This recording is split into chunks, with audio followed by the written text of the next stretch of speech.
Hey you guys, it's me Morgan. So this video is going to be my 1 week boob update video, and I will be doing all my weekly videos probably in this bathing suit top, just so you guys can see every week how they're starting to develop and go down, hopefully. So this video is, I'm just going to talk about everything that happened in the first week ever since I got them done up until my 1 week anniversary, which is today.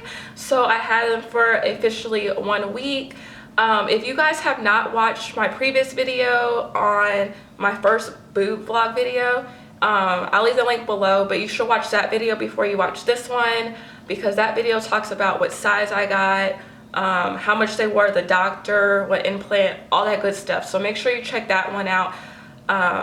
So yeah, so please bear with me because it's hard to talk a lot, because it's only been 1 week and I'm still in pain. I'm in pain right now. I'm trying to not show it and hide it, but yeah. So before I get started, this bathing suit is a bathing suit I already had, and it's from Forever 21. And if you guys follow me on Instagram, I posted a picture with this bathing suit on 2 weeks ago before I got these done. So I'm gonna post a picture right now so you can see.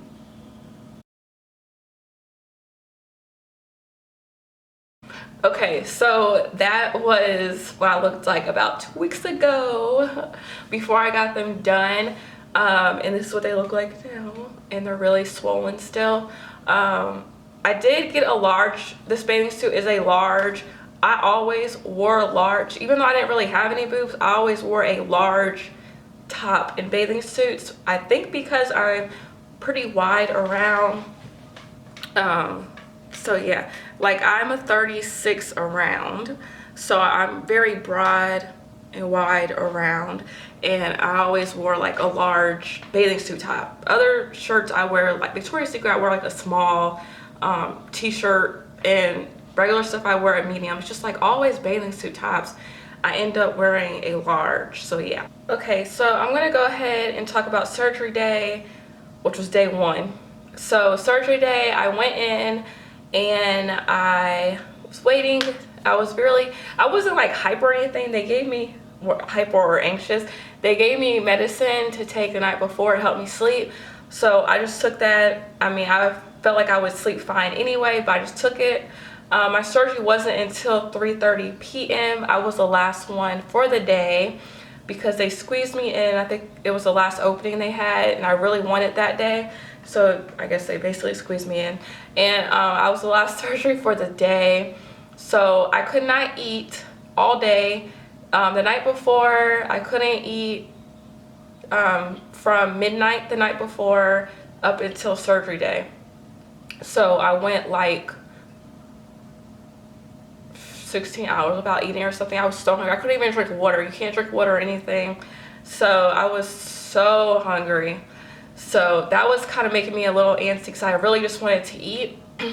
But yeah, so they walked me back to the back, and they had me sit in the lay in the bed thing, not the bed, but I went to the surgery room and I laid down. They put the IV in my arm, and this was my first time being put to sleep as an adult. Last time I was put to sleep, I was 3 when I got my tonsils removed, so I don't remember that. So I was kind of freaking out. I was like, what if I don't fall asleep?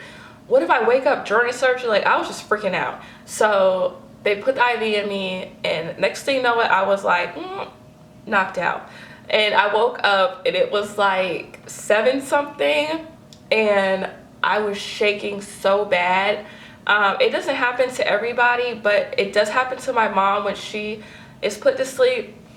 When you wake up, you're shaking a whole lot. And yeah, I remember them saying, like, the first thing I heard was, Morgan, stop shaking, stop shaking. They had to like hold my legs down because I was shaking so much. It was weird, but yeah, I was okay. So I was shaking a whole lot, and I finally woke up. And I think like the first thing I asked was like, how many cc's did I get? Because they were contemplating on either doing one was definitely going to be 450 and the other was either going to be 475 or 450, because one was slightly off, but they ended up putting 450 cc's in both. So yeah, and they were like, I'm gonna go get your mom. So my mom came back, and they were like, we can't let her leave yet because her heart rate's too low. And they said with athletes or people who work out a lot tend to have a lower heart rate when it comes to stuff like that, I guess. But yeah, so I finally got to leave. The car ride home was pretty good. I didn't really experience anything because I was still like on drugs basically, and yeah, it wasn't that bad at all. I got home at like 8 something I think, and I was knocked out.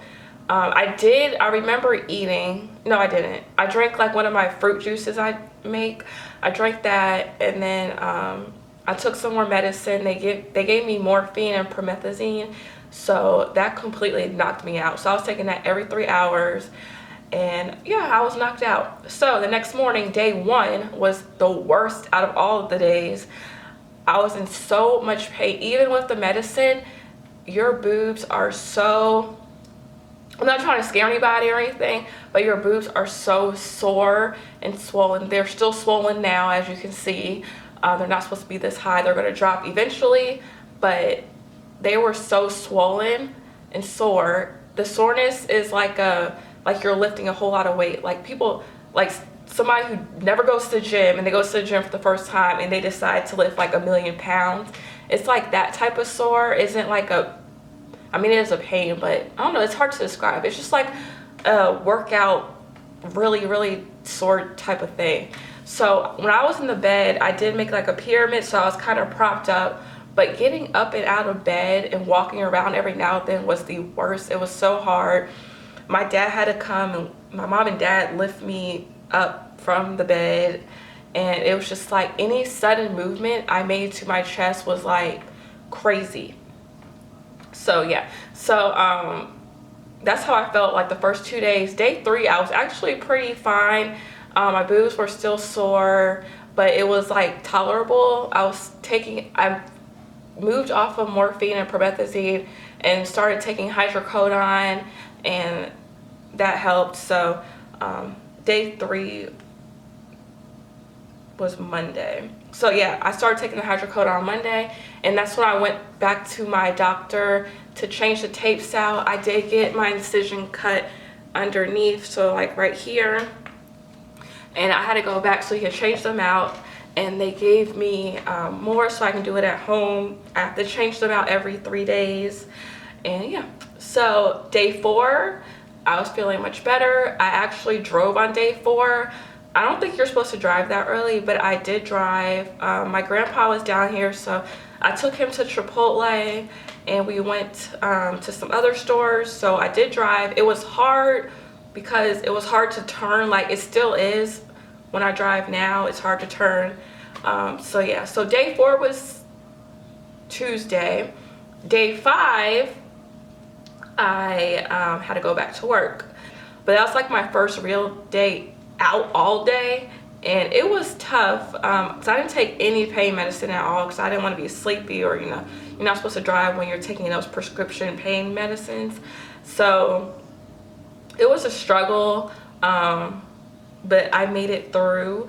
I was sitting down a lot. It was hard for me to get comfortable because my back would hurt depending on how I sat and everything, but other than that, I was fine. Thursday, which was yesterday, day, am I messing my, no, yeah, Thursday's day 6. So yeah, I went to work again, and I did buy one of those pillows. I bought like a small pillow from Walmart. It's like a purple plush circle pillow, just to lean on my chair while I'm at work so I could be more comfortable. And I am now starting to experience, like, they're called zingers, but I guess it's your nerve endings coming back, and it's like random spots will start like stinging, and it's really uncomfortable. And also right here is like really starting to become a pain, and my nipples are like so sensitive, it's ridiculous. Like it's crazy. Like they're sensitive to everything. They hurt so bad. I never been pregnant before or had a child, so my coworkers were telling me my boobs look like I was pregnant and had a whole bunch of milk in it, which they probably do. Not have milk in it, but they probably look like that. And I guess like when you're pregnant, your boobs are really sensitive, so I guess that's how it might feel. I don't know, but yeah, so that's what I'm experiencing right now. Today's day 7. It's 1 week, and as of right now, I am experiencing this pain right here, especially when I talk a lot. Like right now, it's that pain. And I also have like little, I don't know if it's like a reaction. I think it's my skin stretching. That's what I read about. When your skin stretches, it starts to itch. So I guess my body is trying to get used to my extra skin I have here. Not extra skin, but this more stretched out thing I have going on. I do put cocoa butter, the oil on it every day after I get out the shower. I didn't get any stretch marks or anything. So my battery's about to die on my camera, so I'm going to cut this down quicker. I'm gonna go ahead and stand up and show you what they look like and everything. So this is what they look like right now. I know they look like super humongous right now. That's the front view, and here's the side view.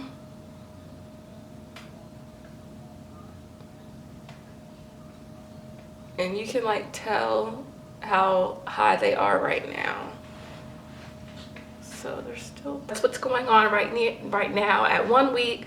I'll be back next Sunday with my 2-week update, and we are going to do this together and see how they drop and fluff. The doctor said it does take 3 months for them to fully drop and fluff, so you can see what your results will really be. So right now they're just really firm, hard, and swollen. So I hope you guys enjoyed that video. Thank you guys for supporting me on my journey, and I appreciate everybody who supports me and my channel and all that stuff. And thanks for watching. Bye.